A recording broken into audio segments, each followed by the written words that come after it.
Hello बच्चों, बहुत बहुत स्वागत है आपका। तो आप लोगों के बोर्ड के एग्ज़ाम की date mid of the February 2025 में आ चुकी है। डेट शीट आपको मिल गई होगी। और उसमें जो आपके पास जो 2 बुक्स हैं, आपके पास 2 बुक हैं, बुक नंबर 1, बुक नंबर 2। तो बुक नंबर 2 जो है उसका आखिरी चैप्टर है वो सेमीकंडक्टर का है। तो हम लोग आज जो ये सीरीज़ आप देख रहे हैं, इस सीरीज़ में ये पहला वीडियो है जो कि सेमीकंडक्टर वाले पूरे सेक्शन का पहला पार्ट होगा। ठीक है, हम बारी-बारी से सारे चैप्टर कवर करेंगे और एनसीईआरटी बेस्ड होने वाला है ये पूरा डिस्कशन जो है बच्चा, वो एनसीईआरटी बेस्ड होने वाला है। तो आपको एनसीईआरटी की बुक को और अच्छे से पढ़ना सिखाएँगे। एनसीईआरटी की बुक में जो लिखा है, उसका मतलब क्या है, उसको हम लोग बताने की आपको कोशिश करेंगे। चलिए, देखें जैसा कि आपको मालूम है कि नॉर्मली क्या होता है, अब अगर आप एनसीईआरटी पढ़ना शुरू करोगे, तो वहाँ आपको एक बात लिखी गई होगी, वह मिली होगी कि the devices that control the flow of current are backbone of the electronic industry. मतलब जो सेमीकंडक्टर डिवाइसेस जो हम लोग बना रहे हैं, जो आप लोग पढ़ेंगे, चाहे वो पीएन जंक्शन डायोड हो, चाहे वो ट्रांजिस्टर्स हों, आखिर इनको क्या कहा जाता है? These are the backbone of the electronic industry. Why it is called the backbone of the electronic industry? क्योंकि ये डिवाइसेस ऐसी होती हैं जो हमें कंट्रोल करना सिखाती हैं करंट के ऊपर।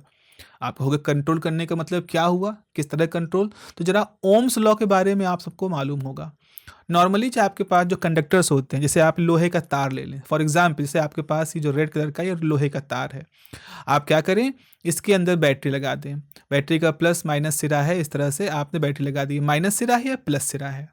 ठीक है, करंट इस तरह से फ्लो करती है, इस तरह से करंट फ्लो करेगी प्लस से माइनस की तरफ।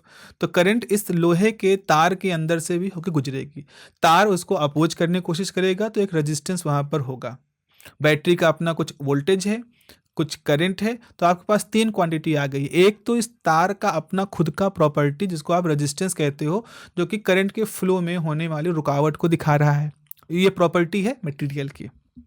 फिर आपकी बैटरी ने कितनी करंट फ्लो कराई और बैटरी कितना वोल्टेज अप्लाई कर रही है। अगर हम वोल्टेज को एक्स एक्सिस पर और करंट को वाई एक्सिस पर प्लॉट करें, तो हमारे पास ग्राफ एक सीधी लाइन होगी और इस सीधी लाइन का जो स्लोप होगा, स्लोप का मतलब क्या हुआ, ये जो आपका स्लोप है, ये स्लोप क्या दिखाएगा, ये स्लोप आपको दिखाएगा कि किस तरह से, इस स्लोप का मतलब होगा कि किस तरह से आपका जो रेजिस्टेंस है वो चेंज हो रहा है। तो आप देख रहे हो ये स्लोप बिल्कुल लीनियर है, इसका मतलब है मटेरियल का रेजिस्टेंस जो है वो सेम रहेगा। आप जैसे जैसे वोल्टेज को बढ़ाते जाओगे उसी प्रोपोर्शन में करंट आपकी बढ़ती जाएगी और ये पूरा रिलेशन एक लीनियर होगा। अब यहाँ पर आपके पास सीधा दिख रहा है कि अगर हम वोल्टेज को एक्स टाइम कर देंगे तो उसी प्रोपोर्शन में एक्स टाइम समथिंग करंट भी बढ़ जाएगी। रिलेशन कैसा होता है, v प्रोपोर्शनल टू i, इस तरह का v is equal to I R होगा। ये अगर हम v is equal to I R formula होता है, r is the constant property of the material.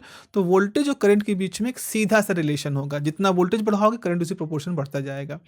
तो ये बहुत अच्छा कंट्रोल हमारे पास नहीं है। इसका मतलब है अगर हमको करंट जीरो करना है तो हमें वोल्टेज को जीरो करना पड़ेगा। ऐसा नहीं हो सकता कि वोल्टेज जीरो हो और करंट वोल्टेज कुछ नॉन जीरो हो और आपकी करंट जीरो हो, ऐसा नहीं होगा क्योंकि लीनियर रिलेशन, अगर वोल्टेज कुछ भी है तो करंट कुछ ना कुछ जरूर होगी। तो यहाँ पर लीनियरिटी है, तो हमारे पास बहुत ज़्यादा कंट्रोल नहीं है करंट और वोल्टेज के इस इंटर रिलेशन पर। किसी तरह से अगर कंट्रोल हो जाए तो हम ऐसा भी कर सकते हैं कि हम वोल्टेज को ना भी जीरो रखें लेकिन फिर भी करंट को हम जीरो कर सकते हैं और हमसे डायोड में कर भी पाएंगे। तो आगे देखो, आगे आपकी बुक ये लिखती है कि बिफोर द सेमीकंडक्टर्स, जब सेमीकंडक्टर्स नहीं थे, जब सेमीकंडक्टर डेवलप नहीं हुए थे जिस तरह से आज हम लोग उनको जानते हैं, तो वॉल्व्स जो थे वो यूज होते थे। वॉल्व्स एक तरह के वैक्यूम वॉल्व होते हैं, एक तरह के ओल्ड डिवाइसेस हैं जिनके अंदर इलेक्ट्रोड हुआ करते थे। तो वो इलेक्ट्रोड और कैथोड के बीच में जो इलेक्ट्रॉनों का फ्लो होता था उसके थ्रू वो सारा काम होता था, जो कि बाद में पीएन जंक्शन डायोड और ट्रांजिस्टर और इस तरह के डिवाइसेस से होना शुरू हो गया। तो वॉल्व उनको कहते थे। अब सवाल है वॉल्व क्यों कहते थे? क्योंकि वॉल्व क्या करते थे, they allow the flow of current in one direction only. क्योंकि वॉल्व का मात्र से हमारे हमारे तमाम तरह के वॉल्व हम लोग मैकेनिक्स में भी यूज करते हैं, जो कि करंट के एक तरफ के फ्लो को जाने देते हैं और दूसरी तरफ का फ्लो रोक देते हैं, वैसा कुछ था। तो ये को वॉल्व कहा जाता था, क्योंकि करंट के फ्लो को भी एक डायरेक्शन में जाने देते थे, दूसरे डायरेक्शन में करंट का फ्लो नहीं होने देते थे। करंट, जबकि तार में ऐसा नहीं होता है। अगर आप चाहो तो इस तार के अंदर current left to right flow कराओ, चाहो तो राइट टू लेफ्ट फ्लो कराओ, दोनों तरफ फ्लो करा सकते हो। यहाँ वॉल्व वाला मैकेनिज्म नहीं है ओम्स लॉ में। लेकिन वो जो सेमीकंडक्टर एरा से पहले जो डिवाइसेस थी उनमें वो वॉल्व कहलाते थे। कैथोड से एनोड की तरफ करंट का फ्लो होता था उन वॉल्व में।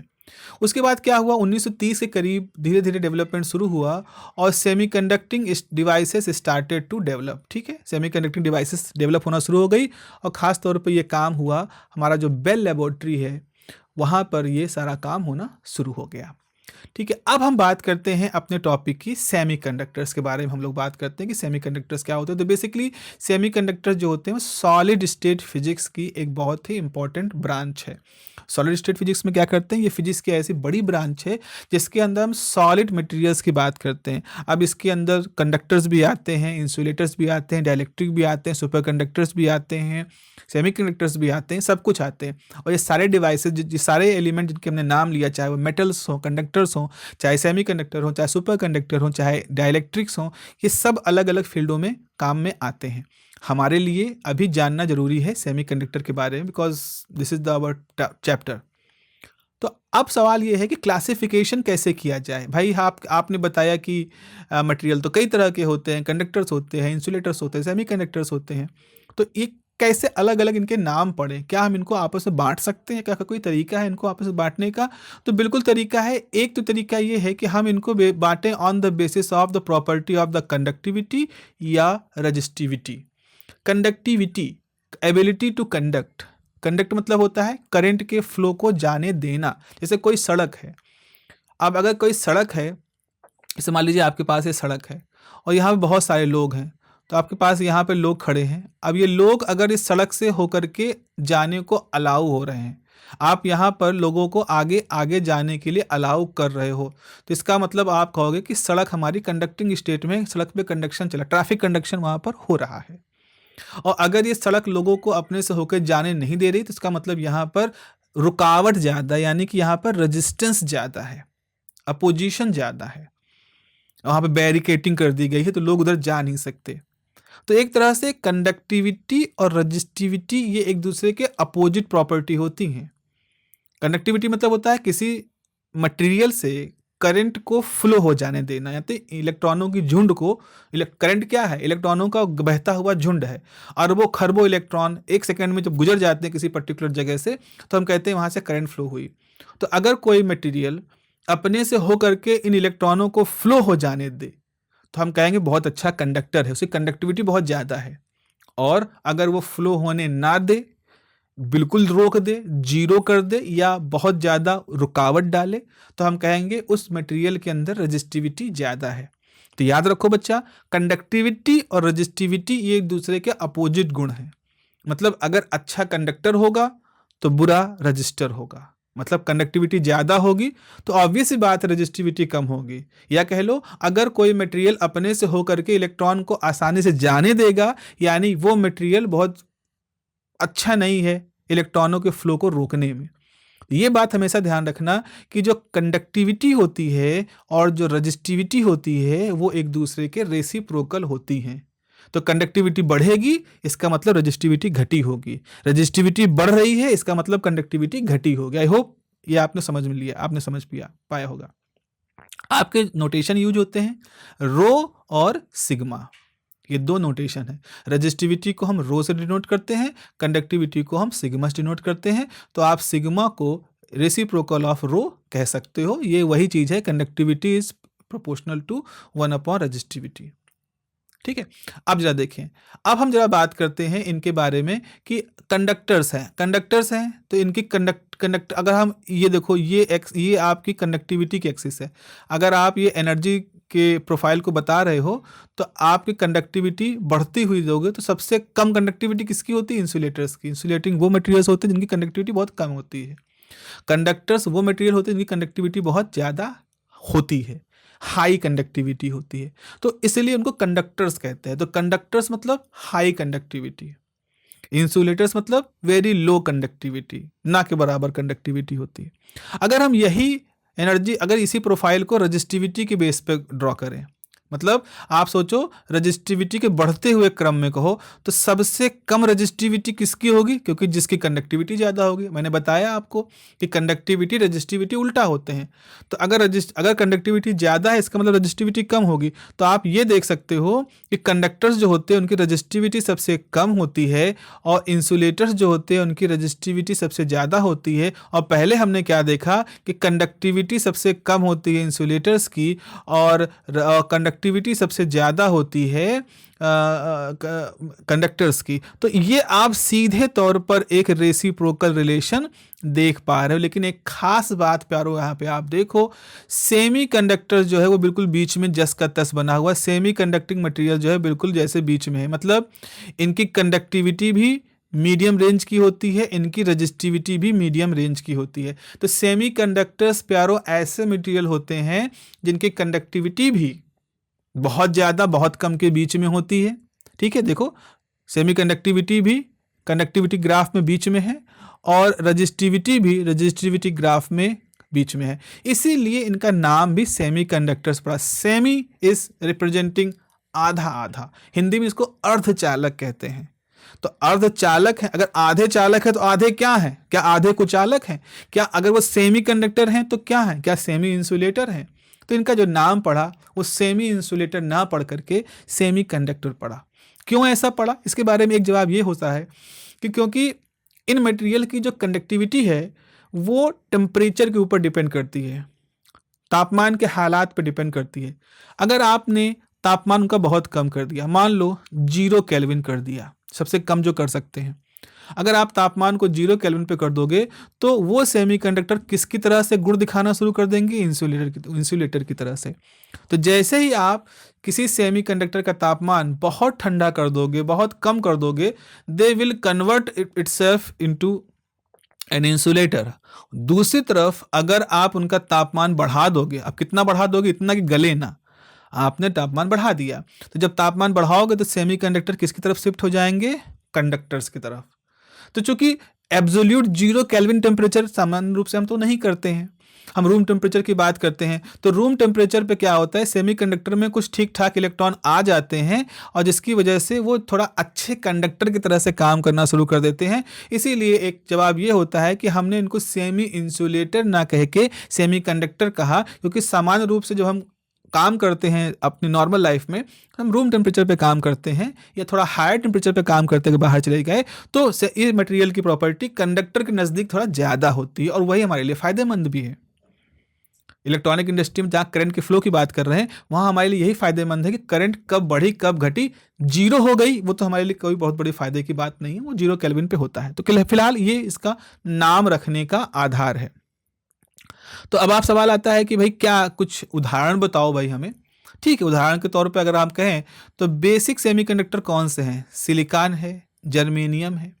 सिलिकॉन और जर्मेनियम जो होते हैं बेसिक सेमीकंडक्टर होते हैं। आज की डेट में लोगों ने कई नए तरह के सेमीकंडक्टर भी बनाने सीख लिए हैं जिनको कि हम कंपाउंड सेमीकंडक्टर कहते हैं। जैसे इंडियम फॉस्फाइड हो गया, गैलियम आर्सेनाइड हो गया, ठीक है, कैडमियम सल्फाइड हो गया, ऐसे कई सारे ग्रुप बन चुके हैं सेमीकंडक्टर्स के, मॉडर्न सेमीकंडक्टर्स के, जिसमें कि हाइब्रिड मटेरियल्स को जोड़ के बनाया गया।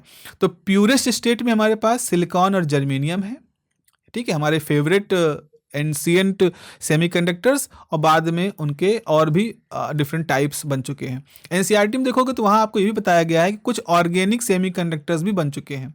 अभी पिछले कुछ 2 दशकों में 20 सालों 20-25 साल की रिसर्च के दौरान ऐसा भी देखा गया है कि ऑर्गेनिक मटेरियल्स हैं ऐसे जो कि एज अ सेमीकंडक्टर बिहेव करते हैं, और सेमीकंडक्टर की तरह बिहेव करने की वजह से उनके अंदर वो एडवांस इलेक्ट्रॉनिक सिस्टम्स में, मॉडर्न टच स्क्रीन्स में, modern mobile phone, modern display screen में उनका इस्तेमाल होना शुरू हो चुका है आज की डेट में। फिलहाल ये अभी की विषय की जरूरत नहीं है, आपको बस समझना, ये जानकारी अपने पास रख लेनी है कि सेमीकंडक्टर केवल सिलिकॉन जर्मेनियम नहीं होते हैं, और भी तमाम तरह के सेमीकंडक्टर आज की डेट में हमारे हाथ में हैं। लेकिन हम पढ़ेंगे अभी ट्रेनिंग लेवल पर, हम आपको सिर्फ सिलिकॉन और जर्मेनियम के बारे में बात करेंगे, हम इन हाइब्रिड 4-5 ग्रुप एलिमेंट के सेमीकंडक्टर के बारे में बात नहीं करेंगे, ठीक है। उसके बाद फिर एक चीज़ जब आप सेमीकंडक्टर के बारे में पढ़ते हो तो एक शब्द आता है कंडक्शन बैंड और वैलेंस बैंड। ये दो शब्द आते हैं जिनको समझना जरूरी होता है, क्योंकि हम बैंड डायग्राम की बात करते हैं।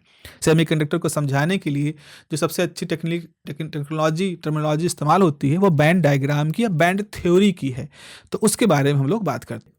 तो देखें, आप अपनी स्क्रीन पे देखें, अब हम पढ़ने वाले हैं कि वैलेंस बैंड और कंडक्शन बैंड कैसे फॉर्म होते हैं, वैलेंस बैंड और कंडक्शन बैंड के फॉर्मेशन की, उनके बनने की क्या विधि है। तो अगर आपको, ये एक बहुत इंपॉर्टेंट टर्मिनोलॉजी है, बहुत इंपॉर्टेंट टर्म है जिसको समझना हमारे लिए ज़रूरी होता है, क्योंकि बच्चा कई बार क्या होता है ना, यहाँ पर थोड़ा सा प्रॉब्लम में रहते हैं, लोग बच्चे प्रॉब्लम में रहते हैं, इसीलिए मैंने यहाँ पर आपको रोक करके थोड़ा सा बता रहा हूँ। अगर आपको वैलेंस बैंड के बारे में समझना है, आपको कंडक्शन बैंड के बारे में समझना है, आपको ये समझना है कि बैंड कहाँ से आ गया, तो आपको शुरुआत करनी पड़ेगी बोहर के मॉडल की। मॉडर्न फिजिक्स का टॉपिक है आपका बोहर मॉडल। उसमें बोहर ने क्या किया था, बोहर ने एक मॉडल प्रपोज किया था। किसका मॉडल था बोहर मॉडल? किसका था बोहर मॉडल? एटम का मॉडल था, एटॉमिक मॉडल है। एटॉमिक मॉडल का मतलब क्या है कि एटम्स का बिहेवियर समझने के लिए हम क्या माने, एटम कैसा होता है। क्योंकि बोहर के मॉडल से पहले थॉमसन का भी मॉडल था, रदरफोर्ड का भी मॉडल था, तो उन सारे मॉडलों में कुछ करेक्शंस करके अल्टीमेटली 1913-14 में बोहर ने इस मॉडल को प्रपोज किया था। अगर उनके सिंपलेस्ट क्लासिकल मॉडल की बात करें तो ये कहा गया कि एक एटम के बीच में एक पॉजिटिवली चार्ज न्यूक्लियस होता है, जिसमें एटम का 99.9% मास इकट्ठा होता है। उसके चारों तरफ ऑर्बिट्स होती हैं। आप ये जो पर्पल कलर के सर्किल देख रहे हो, ये सर्किल क्या है?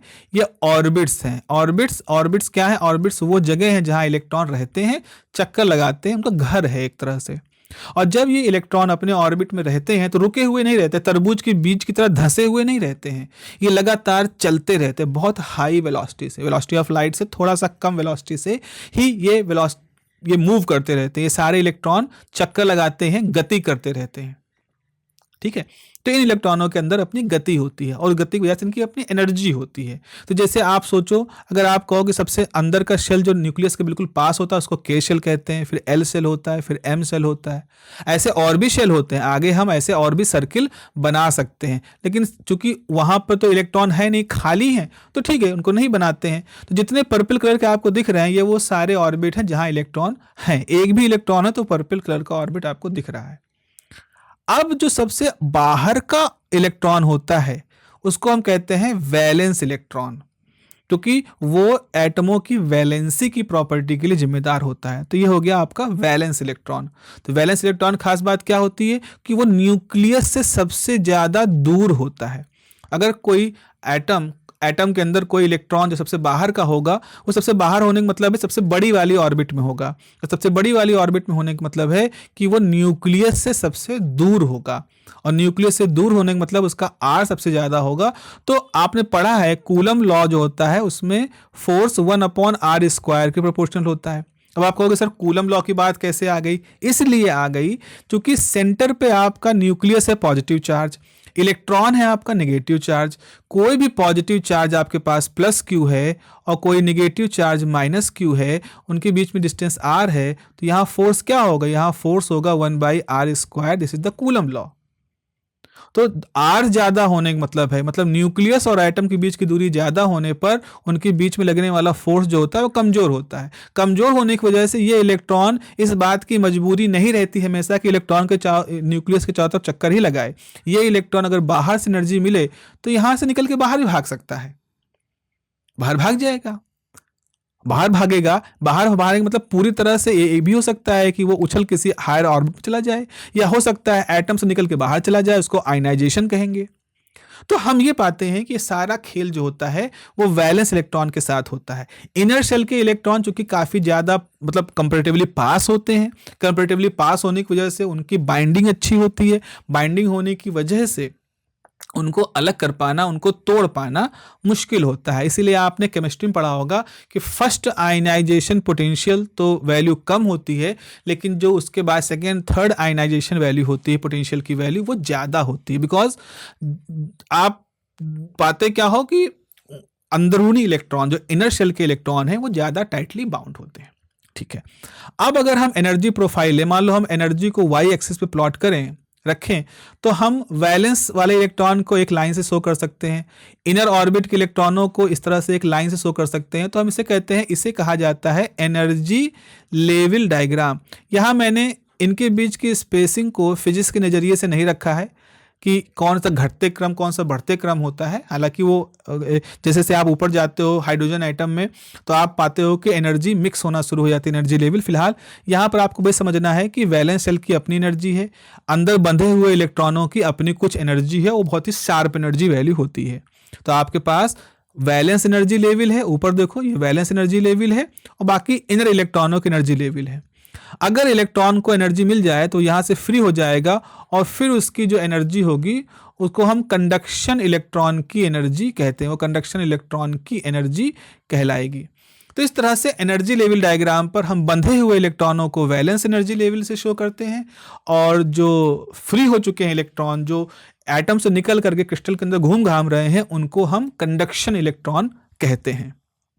देखो अगली लाइन में बच्चों ये लिखा है कि ये आपको सामने देखो क्या लिखा है, आपके सामने लिखा है यहाँ पर कि as valence electron get sufficient energy it free for movement in the crystal. जैसे ही वैलेंस इलेक्ट्रॉन को पर्याप्त एनर्जी मिलती है वो मुक्त हो जाता है, वो फ्री हो जाता है पूरे क्रिस्टल के अंदर गति करने के लिए। अब जब क्रिस्टल के अंदर गति करता है तो वो हीट को भी कंडक्ट कर सकता है, इलेक्ट्रिसिटी को भी कंडक्ट कर सकता है। जैसे मान लो आप अपने हॉस्टल में रहते हो, अपने घर गए, जाड़े के दिनों में अपने घर गए। अब घर में जितने लोग हैं उन्होंने तो अपना सारा काम बांट रखा है भाई, किसको सुबह उठ के मोटर लगाने, किसको सुबह उठ करके दूध लेने जाना है, किसको सुबह उठ के ब्रेड लेने जाना है, ये सबका काम फिक्स है। अब आप फ्री हो, अब फ्री हो तो पूरे घर में घूम रहे हो। जब सबको मालूम है कि तुम फ्री हो तो तुमसे कोई ना कोई काम करवाना शुरू कर देंगे, ऐसा काम जो टेम्प्रेरी नेचर का हो। जैसे मान लो जाड़े में मौसी आ रही, मौसी को ट्रेन से ले आओ जा करके, भाई सब लोग अपने अपने काम में लगे हो, तुम फ्री हो तुम जाकर कर लो। या कोई ऐसा काम जो एकदम से आ गया, उसको भाई उनको भेजने जाना है, किसी को लेने आना है, किसी को नाश्ता पहुंचाने जाना है, किसी का सामान लेके आना है। सो यहाँ समझने की बात यह है कि जो इलेक्ट्रॉन एटमों से निकल करके क्रिस्टल में घूमते हैं वो ऐसे आवारगी नहीं करा करते हैं। उनके पास क्या होता है, अरे क्रिस्टल के एक सिरे पर एनर्जी आई, इलेक्ट्रिक एनर्जी, तो ये सारे फ्री इलेक्ट्रॉन उसको लेकर के भागते हैं दूसरे सिरे की तरफ। या एक हिस्सा गर्म होना शुरू हो गया, जैसे हमने क्या किया, हमने मटेरियल लिया, यहाँ पर मोमबत्ती लगा दी, मोमबत्ती लगाने से ये हिस्से में हीट एनर्जी गई, और फ्री इलेक्ट्रॉन जो यहाँ होते हैं वो फ्री इलेक्ट्रॉन भागते हैं इसको लेकर के उस हिस्से में जहाँ पे ठंडक है, जो कोल्ड सिरा है। तो इस तरह से जो फ्री इलेक्ट्रॉन्स होते हैं, जो फ्री इलेक्ट्रॉन जो कि एटमों से निकल के बाहर भाग चुके हैं, वैलेंस इलेक्ट्रॉन थे पहले, अब बाहर भाग चुके हैं, अब उनका काम क्या है, उनका काम है हीट को फ्लो कराना, उनका काम है इलेक्ट्रिसिटी को फ्लो कराना। इसलिए जो कि कंडक्शन कराते हैं, ये इलेक्ट्रिकल कंडक्टिविटी के लिए जिम्मेदार होते हैं, ये थर्मल कंडक्टिविटी के लिए जिम्मेदार होते हैं, इसीलिए इनको कंडक्शन इलेक्ट्रॉन कहते हैं। और इस चीज़ की एक थ्योरी यहाँ पर और भी है, Franck Hertz, not Franck Hertz, एक रूल है सॉलिड स्टेट फिजिक्स में, मैं भूल रहा हूँ उनका नाम, दो लोगों का नाम था, जो ये कहता है कि मटेरियल्स जो मटेरियल अच्छे इलेक्ट्रिक कंडक्टर होते हैं वो अच्छे थर्मल कंडक्टर भी होते हैं। ठीक है, वो थ्योरी कहती है कि अगर कोई मटेरियल हीट को भी फ्लो करा रहा है अपने से, मतलब उसका एक सिरे से हीट का फ्लो बनाना, मतलब मान लो लोहे की रॉड है, तो लोहे की रॉड अगर इस सिरे को मोमबत्ती से गर्म करोगे तो थोड़ी देर में ये सिरा भी गर्म हो जाएगा, क्योंकि इलेक्ट्रिसिटी का हीट कंडक्शन कर रहा है ये मटेरियल। ऐसे ही अगर इस सिरे पर हम करंट को फ्लो कराएंगे तो करंट इस सिरे तक पहुंच जाएगी, क्योंकि ये हीट कंडक्ट कर सकता है तो इलेक्ट्रिसिटी को भी कंडक्ट कर लेगा।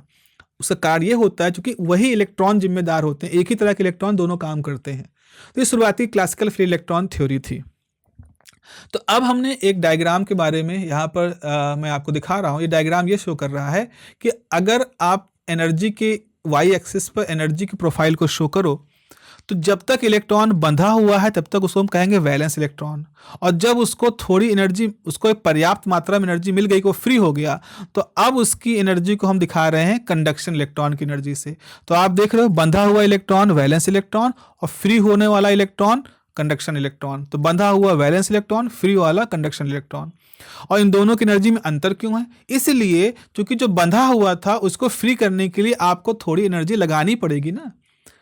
फ्री मतलब बंधे को फ्री करने के लिए आप जो एनर्जी लगाओगे वही एनर्जी का डिफरेंस दोनों के बीच का डिफरेंस होगा। तो इस तरह से वैलेंस इलेक्ट्रॉन की एनर्जी और कंडक्शन इलेक्ट्रॉन की एनर्जी के बीच में एक गैप होता है, एनर्जी का गैप होता है। ये एनर्जी गैप ये शो करता है कि कितनी एनर्जी हम किसी इलेक्ट्रॉन को दे दें ताकि वो फ्री हो जाए और आराम से पूरे क्रिस्टल के अंदर गति करे। जाहिर सी बात उसकी एनर्जी ज़्यादा होगी, क्योंकि फ्री हो चुका है तो हायर एनर्जी उसके पास होगी। तो इस तरह से एक सिंगल इलेक्ट्रॉन की अगर हम बात करें, एक सिंगल एटम की बात करें, तो सिंगल एटम में मान लो एक सिंगल इलेक्ट्रॉन था जो बाहर घूम रहा है। तो जब वो सिंगल इलेक्ट्रॉन वैलेंस शेल में था तो उसकी केवल एक एनर्जी लेवल थी जिसमें वो था, और जब वो फ्री हो चुका है तो अब उसकी एक एनर्जी लेवल है जो कंडक्शन इलेक्ट्रॉन की। तो इस तरह से हम ये देखते हैं कि कंडक्शन इलेक्ट्रॉन वैलेंस इलेक्ट्रॉन के बीच में एक बाइंडिंग एनर्जी का अंतर होता है, जो कि असल में उन दोनों के बीच में एनर्जी गैप होता है। वो बाइंडिंग एनर्जी मिल गई तो वैलेंस इलेक्ट्रॉन जो कि बंधा हुआ इलेक्ट्रॉन था, गुलाम इलेक्ट्रॉन था, वो आज़ाद हो जाएगा। और अगर हम आज़ाद इलेक्ट्रॉन से एनर्जी खींच लें तो फिर से गुलाम हो जाएगा। इसको समझ पा रहे हो ना? इस तरह के पास जैसा, जैसे आप कमरे के अंदर हो, आप बंधे हुए हो, मैंने आपको एक कर्फ्यू पास दे दिया, अब वो कर्फ्यू पास लेके आप घूम रहे हो, तो कर्फ्यू में भी आप घूम सकते हो, आप फ्री हो, आप मूव कर सकते हो। फिर हमने जैसे कर्फ्यू पास आपसे लिया, आपको फिर से कमरे में रहने के लिए बाध्यता हो जाएगी। तो द होल खेल जो है वो उस एक्स्ट्रा एनर्जी का है जो आपको दे करके आपको फ्री कर देते हैं, आपसे ले करके आपको फिर से बाइंड कर देते हैं। I hope this idea is clear. अब देखो बच्चा, अगर हम क्रिस्टल की बात करें तो सिंगल एटम के लिए बनाया ना, क्या क्रिस्टल सेमीकंडक्टर का टुकड़ा लिया आपने, अगर इस सेमीकंडक्टर का इतना बड़ा टुकड़ा है तो क्या इस टुकड़े में 2, 4, 10, 50 इलेक्ट्रॉन होंगे? नहीं भाई, करोड़ों अरबों खरबों इलेक्ट्रॉन होंगे। जरा मुझे बताओ, अगर एवोगैड्रो नंबर में 10⁻23 है, इसका नाम क्या है?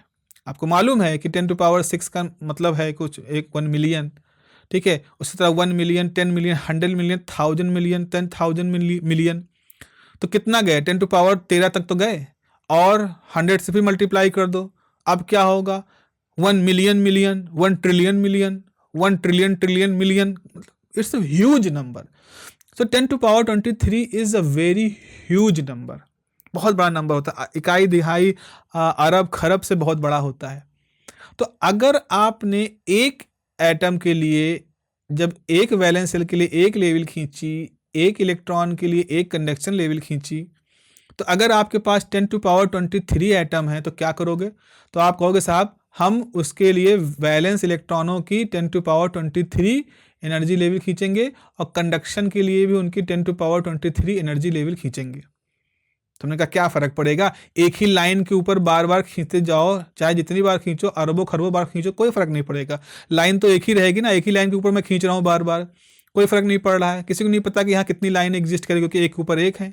तो हम कहेंगे नहीं, यहाँ एक खेल है। खेल क्या है? खेल ये है कि जब एक एटम कहीं होता है, उसके पास एक इलेक्ट्रॉन होता है, फिर एक दूसरा एटम आता है, उसके पास भी इलेक्ट्रॉन होता है, तीसरा एटम होता है, उसके पास भी इलेक्ट्रॉन होता है, चौथा इलेक्ट्रॉन, पांचवा इलेक्ट्रॉन।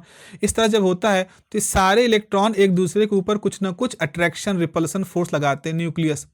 तो जब बहुत सारे एटम कहीं इकट्ठा होते तो उनकी न्यूक्लियस इलेक्ट्रॉनों को अट्रैक्ट भी कर रहे होंगे, इलेक्ट्रॉन को रिपल कर रहे होंगे। इसका असर क्या होता है? इसका असर ये होता है कि जो एनर्जी लेवल्स होती हैं वो थोड़ा थोड़ा अंतर के साथ होती हैं, थोड़ा बहुत इस अट्रैक्शन रिपल्सन की वजह से उनमें थोड़ा सा अंतर आ जाता है।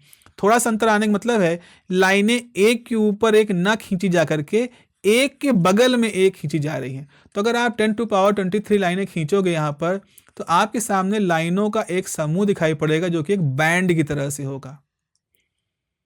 तो यहां पर वही हो रहा है। In crystal more and more atoms collected. How many atoms? You can say suppose 10⁻23 atom पर सेंटीमीटर क्यूब, इतने सारे एटम वहां पर हैं। So energy conditions modified.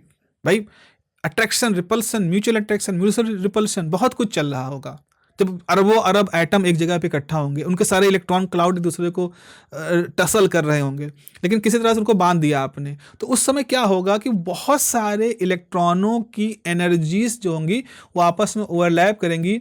तो जितने फ्री इलेक्ट्रॉन होंगे उनकी भी एनर्जी जो होगी वो एक प्रिसाइज ना होकर के एक रेंज में होंगी, और बहुत सारे जो वैलेंस इलेक्ट्रॉन है जो बंधे हुए हैं अपनी आउटर मोस्ट ऑर्बिट से, उनकी एनर्जी भी कोई प्रिसाइज नहीं होगी, कुछ रेंज में होगी।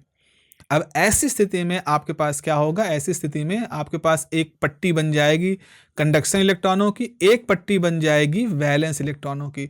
तो वैलेंस इलेक्ट्रॉनों की जो पट्टी होगी उसको हम वैलेंस बैंड कहेंगे, कंडक्शन इलेक्ट्रॉनों की जो पट्टी होगी उसको हम कंडक्शन बैंड कहेंगे। तो इस तरह से हमारे पास दो बैंड बन जाएंगे, कंडक्शन बैंड, वैलेंस बैंड। कुल मिला के बैंड क्या है, कंडक्शन बैंड और वैलेंस बैंड असल में कंडक्शन करने वाले इलेक्ट्रॉनों की एनर्जी लेवल का एक कलेक्शन है। वैलेंस बैंड क्या है, वैलेंस इलेक्ट्रॉन जो कि बंधे हुए हैं अपने अपने एटमों की आउटर मोस्ट ऑर्बिट से, उन सारे इलेक्ट्रॉनों की एनर्जी लेवल का एक कलेक्शन है। कलेक्शन इतना ज़्यादा बड़ा है कि वो हमको पट्टी के रूप में दिखाई पड़ रहा है, बैंड के रूप में दिखाई पड़ रहा है। तो इस तरह से प्यारों आपके पास कंडक्शन एनर्जी लेवल्स कलेक्शन आ गया जिसको आप कंडक्शन बैंड कह रहे हो, और वैलेंस एनर्जी लेवल्स का कलेक्शन जिसको आप वैलेंस बैंड कहोगे। और जैसे कि मैंने बताया था कि इन दोनों एनर्जी लेवल्स के बीच में एक बाइंडिंग एनर्जी का इशू आता है जिसकी वजह से एनर्जी का डिफरेंस होता है, ऐसे ही इन सारे एनर्जी लेवल के समूहों के बीच में भी एक एनर्जी लेवल आ जाएगा जिसको कि हम एनर्जी गैप कहेंगे, उसको फॉरबिडन गैप कहते हैं, उसको एनर्जी बैंड कहते हैं, कई सारे नामों से इसको पुकारा जाता है। और इसका सिंबल होता है Eg, एनर्जी गैप को बिलोंग करता हुआ इसका सिंबल होता है Eg। तो इस तरह से मेरे प्यारे बच्चों मैंने आपको क्या बताया, मैंने आपको बताया कि कैसे कंडक्शन बैंड बनता है, कैसे वैलेंस बैंड बनता है, और कैसे वैलेंस बैंड और कंडक्शन बैंड के बीच में एक एनर्जी गैप वहां पर एग्जिस्ट करता है। अब इसी चीज को हम बात करते हैं कि इंसुलेटर्स के रूप में हम कैसे लिखेंगे, सेमीकंडक्टर के लिए हम इसको कैसे यूज करेंगे। तो जरा देखो, मैंने आपके लिए आपको क्या बताया, आपके पास ये क्या है, पहला है कंडक्शन बैंड, और इसके अंदर देखो जो ग्रीन कलर की लाइनें देख रहे हो ये क्या है, एनर्जी लेवल्स हैं। बहुत सारी अरबों अरब एनर्जी लेवल्स होंगी, हमने उनमें से कुछ एनर्जी लेवल बना दी।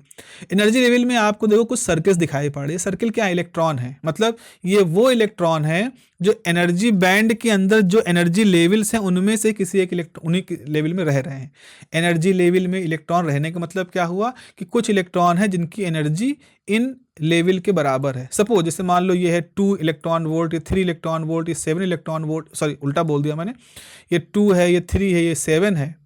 तो कोई इलेक्ट्रॉन जो फ्री है घूम रहा है उसकी एनर्जी 2 इलेक्ट्रॉन वोल्ट की, हमने कहा वो कंडक्शन बैंड के इस एनर्जी लेवल में है। कोई इलेक्ट्रॉन जिसकी एनर्जी 7 इलेक्ट्रॉन वोल्ट, हम कहेंगे वो कंडक्शन बैंड के अंदर इस लेवल का है। तो इसकी सबसे मिनिमम वैल्यू कितनी होती है, इसको हम कहते हैं EC। तो कंडक्शन बैंड जहां से शुरू होता है, देखो ये लेवल शुरू हुआ, इसके ऊपर बढ़ते जा रहे हो तो इसे, तो जो सबसे लोवेस्ट लेवल होती है उसे कहते हैं EC, ठीक है। और ऐसे ही वैलेंस बैंड जो होता है, वैलेंस बैंड का एक टॉप वैल्यू होती है, वैलेंस बैंड की टॉप वैल्यू तो उससे नीचे सारे कम एनर्जी की वैल्यू के एनर्जी लेवल होते हैं, इसे कहते हैं EV। तो वैलेंस बैंड का टॉप होता है और कंडक्शन बैंड का बॉटम होता है। इन दोनों के बीच का जो गैप होता है उसको हम कहते हैं एनर्जी गैप। तो जैसे सोच लो ये हो गया एक की छत और ये हो गया आपका फर्श। तो आप ये इलेक्ट्रॉन, ये आपका वैलेंस बैंड का छत है और ये क्या है, ये है आपके कंडक्शन बैंड का फर्श। तो इसके और इसके बीच की दूरी आप ले लो। तो हमेशा एनर्जी गैप कब निकाला जाता है, कंडक्शन बैंड की सबसे लोवेस्ट वैल्यू और वैलेंस बैंड के सबसे हाईएस्ट वैल्यू पर, क्योंकि अंदर भी तो एनर्जी लेवल्स हैं, अंदर बहुत सारे एनर्जी लेवल इस तरह से, यहाँ भी अरबों अरब करोड़ों अरबों एनर्जी लेवल हैं। अगर आप कहोगे कि नहीं हमको इन दोनों के बीच में नहीं निकालना है, हम कोई और वैल्यू ले लें, तो आप कितनी सारी चॉइस आपके पास है। आप इस सबसे टॉप से इस सबसे टॉप के बीच में ले सकते हो, इस सबसे टॉप से सबसे बॉटम के बीच में ले सकते हो, सबसे बॉटम से सबसे डेप्थ के बीच में ले सकते हो। There are huge number of variations. So इन सारी दिक्कतों को हटाने के लिए सिंपल सा एक हमने लिया कि सबसे बॉटम ले लो कंडक्शन बैंड का और सबसे टॉप ले लो वैलेंस बैंड का, उनके बीच का जो गैप है यानी कि EC top of the conduction band minus EV bottom of the valence band, this is called the band gap, this is called the band gap. तो EG क्या कहते हैं बच्चा, EG कहा जाता है बैंड गैप। अगर ये बैंड गैप बहुत लार्ज है, लार्ज होने का मतलब है वैलेंस बैंड की जो ये छत है और जो कंडक्शन बैंड का ये जो लोएस्ट पार्ट है इसके बीच में बहुत ज़्यादा दूरी है। फिजिकली इसका मतलब क्या होगा, फिजिकली दूरी होने का मतलब क्या है कि जो इलेक्ट्रॉन बंधा हुआ है उसको अगर फ्री करना है तो बहुत ज़्यादा एनर्जी देनी पड़ेगी हमको। यही मतलब है इसका। एनर्जी गैप ज़्यादा होने का मतलब है बहुत ज़्यादा एनर्जी देनी पड़ी। इससे कोई किडनैप हो गया, सपोज आपको कोई व्यक्ति, आपने सुना होगा बीच में एक कॉमेडियन थे सुनील पॉल, तो वो किडनैप हो गए। अब किडनैप होने का मतलब उनको बाउंड कर लिया गया, उनका मूवमेंट रोक दिया गया, वो कहीं फ्री होकर कहीं जा नहीं सकते, बात नहीं कर सकते, मिल नहीं सकते। और जब बांध लिया गया तो किडनैपर्स ने कहा कि भाई हमें 9 लाख 10 लाख जो भी है आपसे पैसा लिया, उतना पैसा आपने उनको दिया, उतना पैसा उनको दिया, जैसे उसको पैसा मिला वो छूट गए। एक तो ये हो गया। तो यहाँ पर अब वो जो जो पैसा दिया गया वो समझ लो एनर्जी गैप के बराबर है, ताकि वो फ्री हो जाए। तो वैलेंस बैंड से सुनील पॉल, यानी बंधे हुए स्तर से सुनील पॉल फ्री होने के लिए उनको 7 लाख रुपए दिए गए। एक दूसरा किडनैपिंग भी आपने सुनी है, हमास और वो वाली जो इजराइल वाली। क्या किया, हमास के लड़ाके घुसे और उन्होंने वहाँ पे बहुत सारे लोगों को, मतलब कुछ 150 लोगों को अभी भी बंधक बनाए हुए हैं, कुछ लोगों को अपने पास में कब्जे में कर लिया। अब उनको छुड़वाने के लिए इतनी बड़ी कीमत रखी कि हमारा ये मांगे पूरी करो, कि उनको छुड़ाया ही नहीं जा पाया गया आज तक। तो क्या हुआ, वो अभी बंधे हुए हैं। तो यहाँ पर एनर्जी मतलब उनको छुड़ाने की कीमत इतनी ज़्यादा है कि इजराइल ने कहा नहीं, मैं इतनी कीमत नहीं दे पाऊंगा। यहाँ कीमत पैसों की नहीं है, उनके अपने इश्यूज़ की है। तो कुल मिला के आपको ये समझना है कि वैलेंस बैंड और कंडक्शन बैंड के बीच का जो गैप है, अगर वो ज़्यादा है, अगर वो गैप ज़्यादा है, जिसका मतलब क्या होगा, इलेक्ट्रॉनों को वैलेंस बैंड से कंडक्शन बैंड में जाना लगभग असंभव हो जाएगा। अगर इलेक्ट्रॉन वैलेंस बैंड से कंडक्शन बैंड नहीं जाएंगे तो कभी भी करंट के फ्लो में अपना कंट्रीब्यूशन नहीं दे पाएंगे, क्योंकि जो इलेक्ट्रॉन न्यूक्लियस का चक्कर लगाने से छोड़ करके बाहर घूमने जाता है, वही तो करंट को फ्लो कराता है, वही तो हीट को फ्लो कराता है। तो अगर कोई इलेक्ट्रॉन वैलेंस बैंड से कंडक्शन बैंड में नहीं जाएगा, मतलब एटम को छोड़ के बाहर नहीं जाएगा, तो हीट आने पर कौन उसको लेकर के भागेगा? So there will be no conduction. ऐसे मटेरियल को हम क्या नाम देते हैं? इंसुलेटर्स। तो इंसुलेटर्स क्या होते हैं?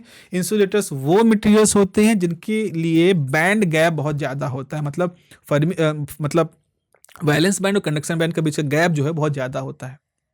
दूसरा है, अगर वो बहुत ज़्यादा नहीं है, मॉडरेट है।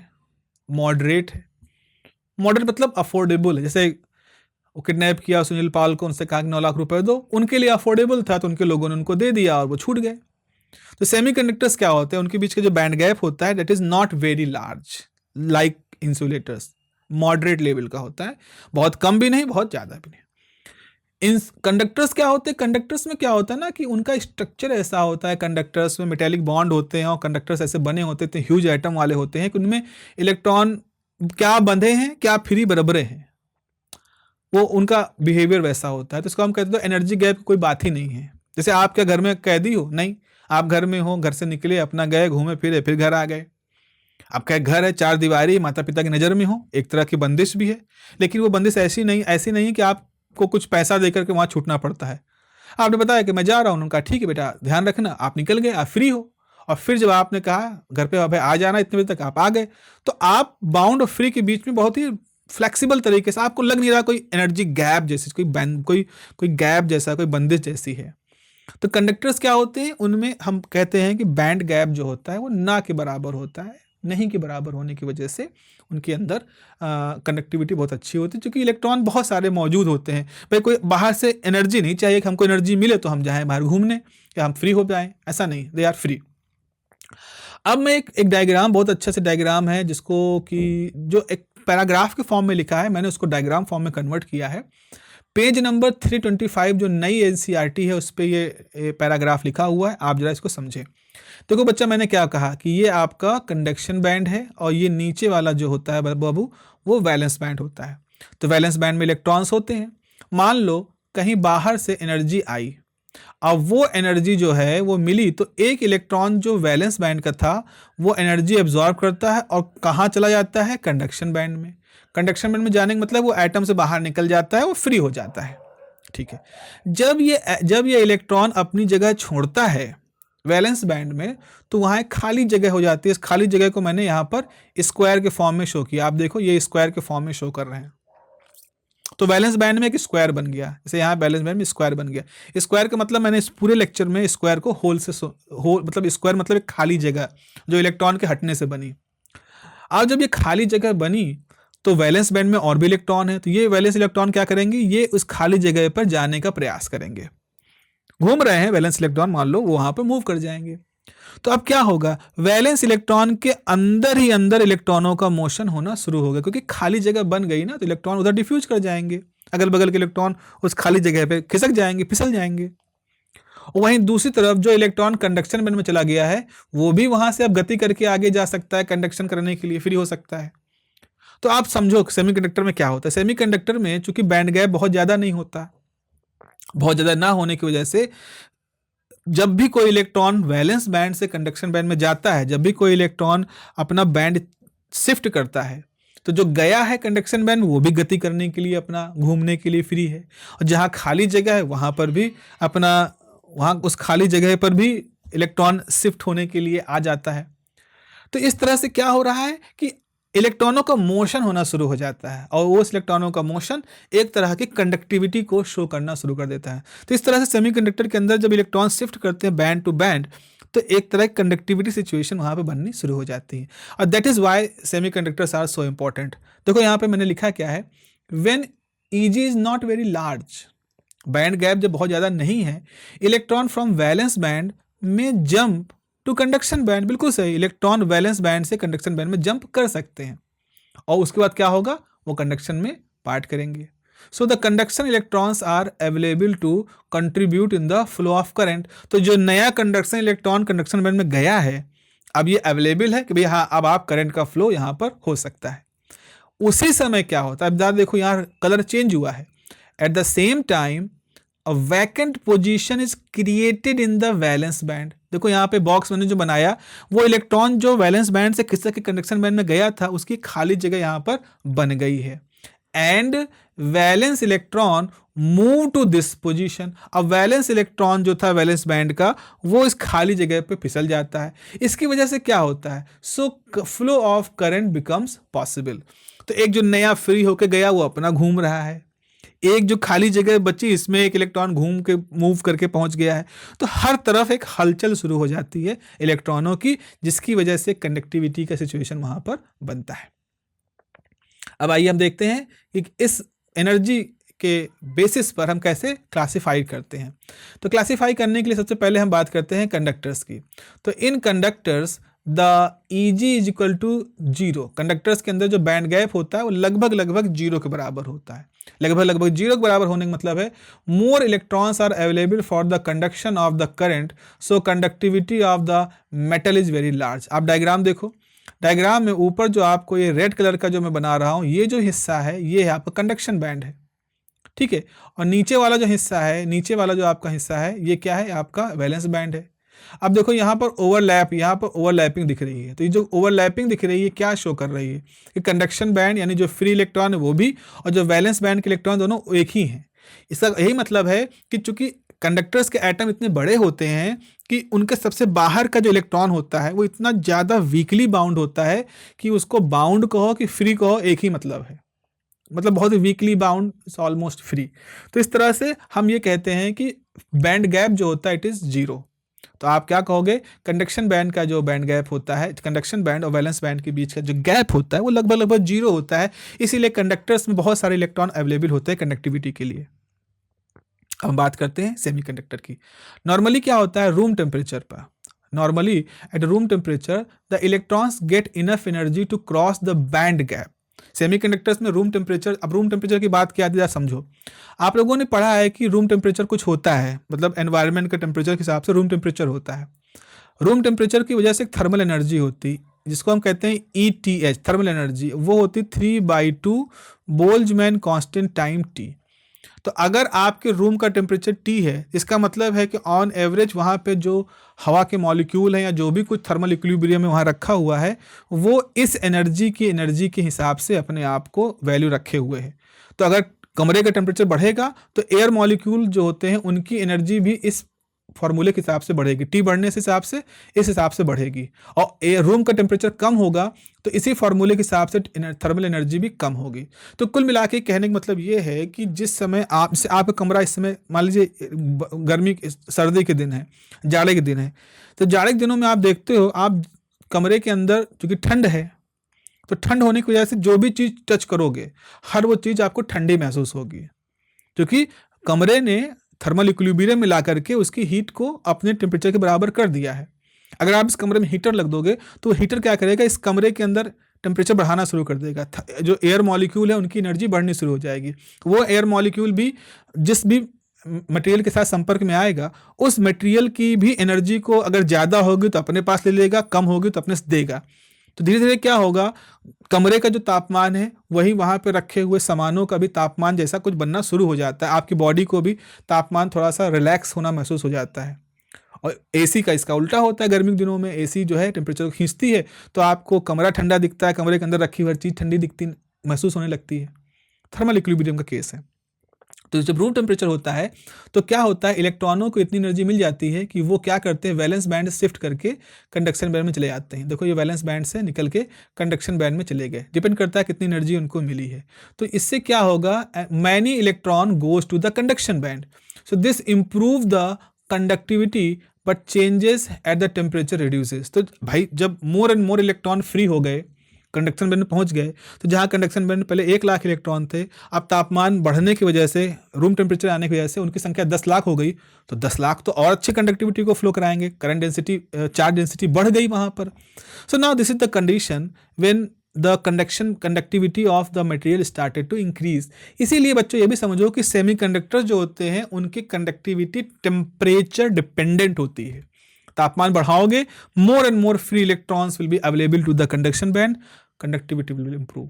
बट अगर तापमान कम करोगे तो इसका उल्टा भी होगा। कम होने का मतलब है मोर एंड मोर इलेक्ट्रॉन अपनी एनर्जी लूज करेंगे और लूज करके वो कंडक्शन बैंड से कहाँ पहुंच जाएंगे, वैलेंस बैंड में, और फिर अवेलेबल इलेक्ट्रॉनों की संख्या कम हो जाएगी और अवेलेबल इलेक्ट्रॉनों की संख्या कम होने से वो कंडक्टिव प्रॉपर्टी में कमी आनी शुरू होगी। कंडक्टिंग प्रॉपर्टी किस पे डिपेंड करती है, number of electron, number of available free electron या नंबर ऑफ अवेलेबल कंडक्टिंग इलेक्ट्रॉनों पर। तो यहाँ पर एक वैल्यू है, जनरली अगर मैं यहाँ पे कहूँ तो सेमीकंडक्टर्स के लिए 0.3 वोल्ट से कम की एनर्जी अगर है बैंड गैप की, से बैंड गैप है, इसकी एनर्जी 3 इलेक्ट्रॉन वोल्ट से कम है, तो आपका वो सेमीकंडक्टर होगा, मटेरियल सेमीकंडक्टर होते हैं। लेकिन ऐसे मटेरियल भी होते हैं जिसमें बैंड गैप जो होता है वो काफ़ी ज़्यादा होता है, जैसे कि इंसुलेटर्स है, लकड़ी हो गया, प्लास्टिक हो गया, रबर हो गया। तो बने तो ये भी इलेक्ट्रॉनों से ही है भाई, रबर हो गया, लकड़ी हो गया, सब में तो सेलुलोज है, तो एलिमेंट है, डीएनए आरएनए है लकड़ी के कोशिकाओं के, लेकिन है तो उसके अंदर भी एटम मॉलिक्यूल्स हैं। लेकिन वो इतने ज़्यादा रिजिड, इतने ज़्यादा कॉम्प्लेक्स तरीके से फंसे हुए होते हैं मटेरियल के अंदर कि it become very very difficult कि उनको फ्री करा करके वैलेंस बैंड से कंडक्शन बैंड भेजा जा सके। इसीलिए आप आखिरी लाइन में देखो, the electrons normally never get enough energy to cross the band gap and to be present in the conduction band. इलेक्ट्रॉनों को कभी भी इतनी ऊर्जा नहीं मिल पाती है कि वो फ्री हो जाएं और आराम से कंडक्शन बैंड में जाकर घूमे फिरें। तो ऐसे मटेरियल्स को हम लोग इंसुलेटर्स कहते हैं। These are the insulators. Hello, तो अब जबकि हम लोगों ने सेमीकंडक्टर्स के बैंड थ्योरी के बारे में बात कर ली, तो अब हमारा अगला टॉपिक जो होगा बच्चों वो होगा इंट्रिंसिक सेमीकंडक्टर। इंट्रिंसिक का मतलब एक होता है प्योरेस्ट सेमीकंडक्टर। सेमीकंडक्टर की शुद्धतम अवस्था के बारे में बात करेंगे। अब यहाँ पर बच्चों आपको प्योर और इम्प्योर की एक ज़्यादा जनरलाइज्ड डेफिनेशन आपको मालूम होनी चाहिए। What do you mean by pure and what is impure. देखो, जैसे मान लीजिए सपोज आपके घर में कोई पूजा पाठ होनी है और उस पूजा पाठ में चावल का प्रसाद बनता है, ऐसा है।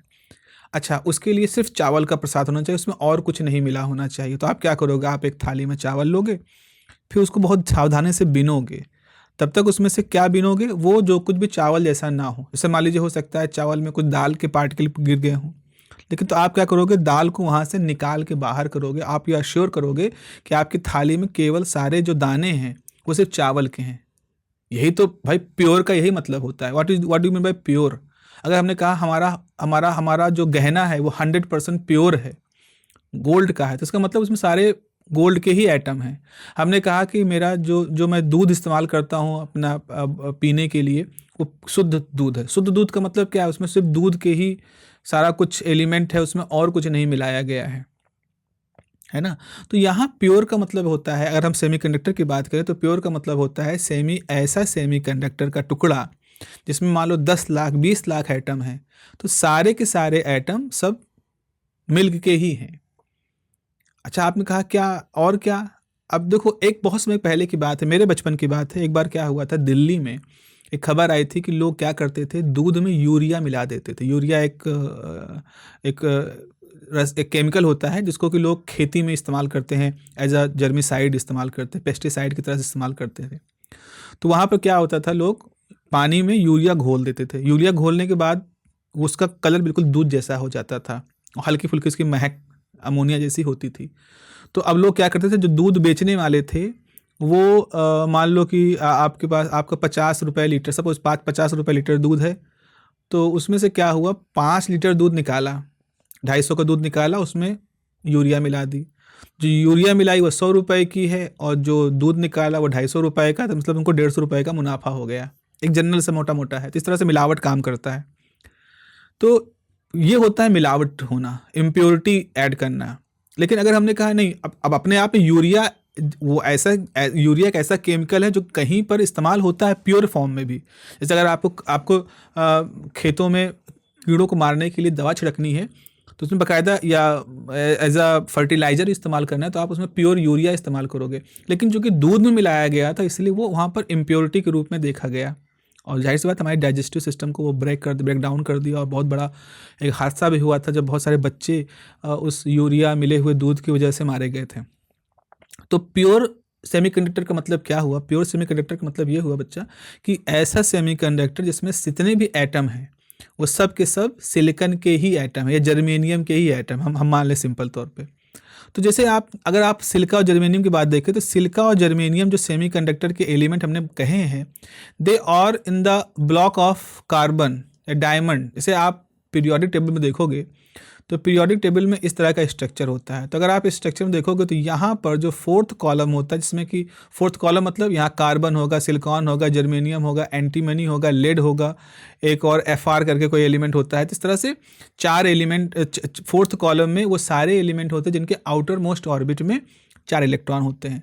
तो यानी कि ये पड़ोसी है। सिलिका जर्मेनियम किसका पड़ोसी है? कार्बन का पड़ोसी, इन सेंस उसी ब्लॉक में ही रहता है। तो जैसे कार्बन के आउटर मोस्ट ऑर्बिट में 4 इलेक्ट्रॉन होते हैं, वैसे सिलिका के आउटर मोस्ट ऑर्बिट में 4 होते हैं, जर्मेनियम के भी आउटर मोस्ट ऑर्बिट में 4 इलेक्ट्रॉन होते हैं। तो बेसिकली सिलिका और जर्मेनियम जो होता है वो कार्बन की ही प्रॉपर्टी रखने वाला एक एलिमेंट है। कार्बन की सबसे बड़ी प्रॉपर्टी क्या है?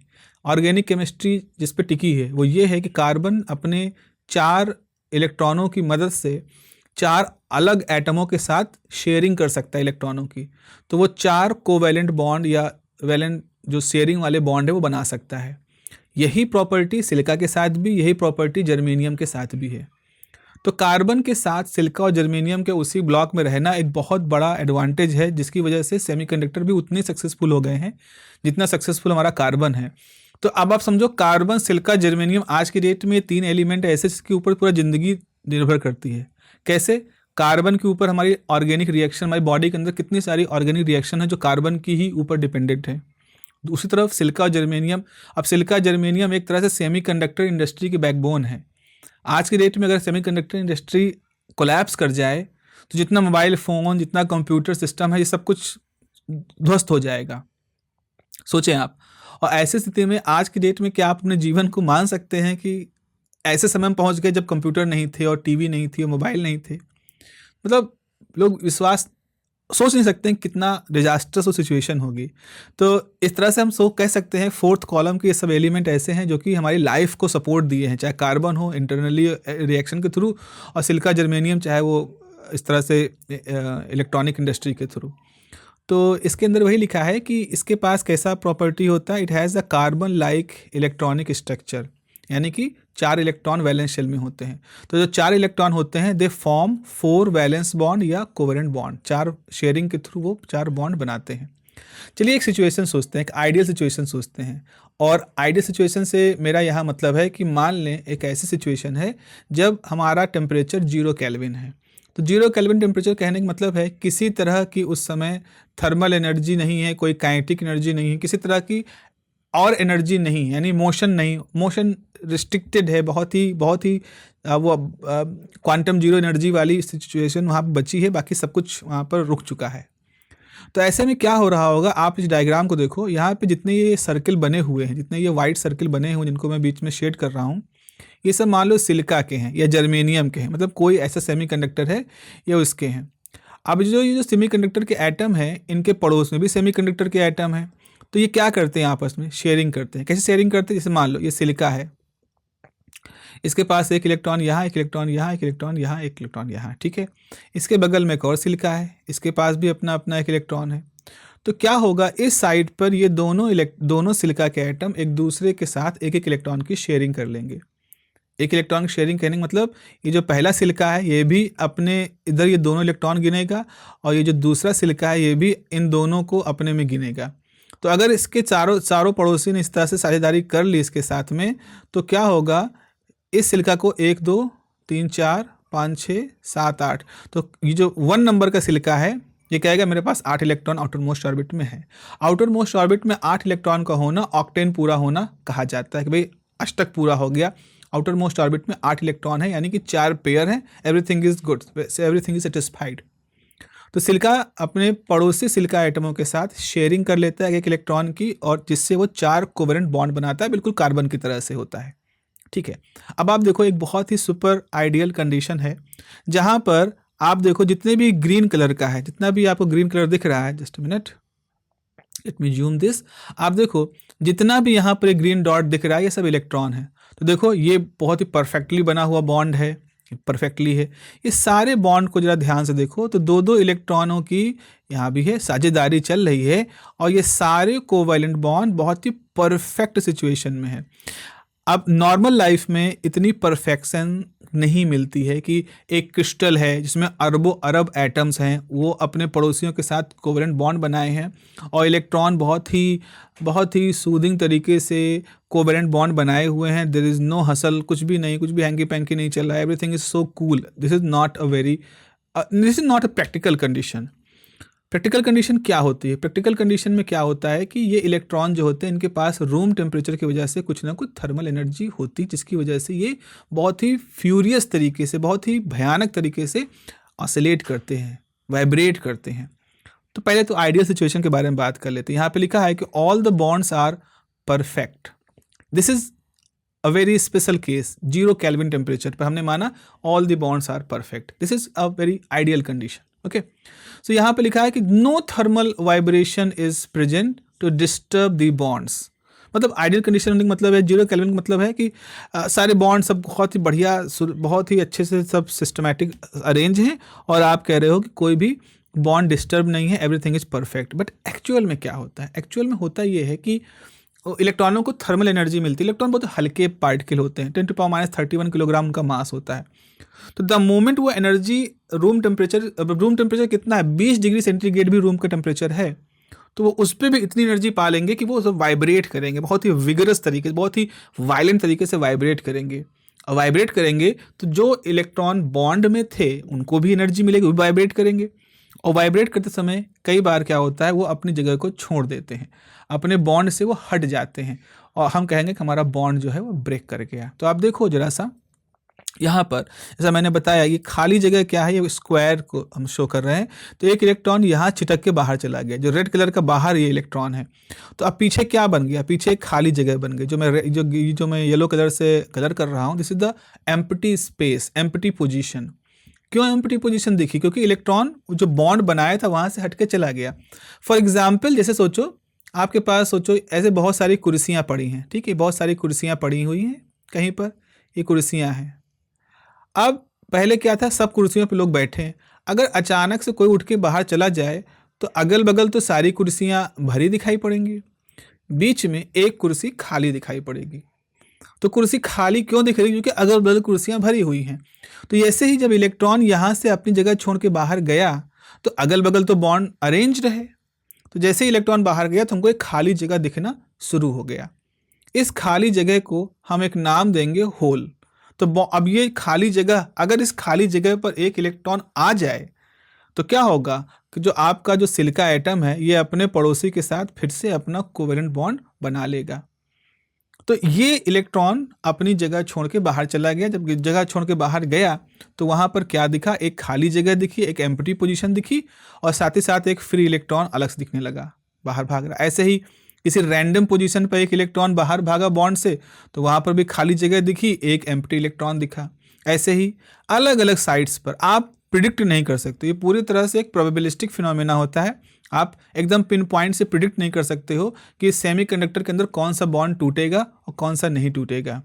अब यहाँ टूटना जुड़ना दोनों होता रहता है कि हो सकता है यहाँ बॉन्ड टूटा, कहीं से इलेक्ट्रॉन आके यहाँ बैठ गया तो इसका बॉन्ड पूरा हो गया, फिर यहाँ पर एक खाली जगह क्रिएट हो गई, इस खाली जगह पर कोई इलेक्ट्रॉन टूट के यहाँ आके बैठ गया तो खाली जगह यहाँ क्रिएट हो गई, फिर यहाँ से टूट के चला गया तो यहाँ तो भर गया, खाली जगह यहाँ क्रिएट हो गई। तो हम ये बताना चाह रहे हैं बच्चों कि पूरे बॉन्ड के अंदर इलेक्ट्रॉन बॉन्डों को तोड़ के बाहर निकल भी रहे हैं और छिटक के किसी टूटे हुए बॉन्ड की जगह पर जाके बैठ भी रहे हैं, जिसकी वजह से क्या होता है, बॉन्ड लगातार बनते बिगड़ते रहते हैं। तो जब बॉन्ड टूटते हैं तो एक होल क्रिएट होता है, खाली जगह एम्प्टी स्पेस, होल्स को हम कह रहे हैं, और एक फ्री इलेक्ट्रॉन क्रिएट होता है। इसे कहते हैं इलेक्ट्रॉन होल पेयर क्रिएशन। मतलब इलेक्ट्रॉन में इलेक्ट्रॉन होल पेयर का बनना, सेमीकंडक्टर के अंदर इलेक्ट्रॉन होल पेयर का बनना, इलेक्ट्रॉन होल पेयर क्रिएशन। तो जरा देख लें जो लिखा है मैंने यहाँ पर, उसको भी आप अपनी जगह पर नोटबुक पे नोट करते रहिएगा कि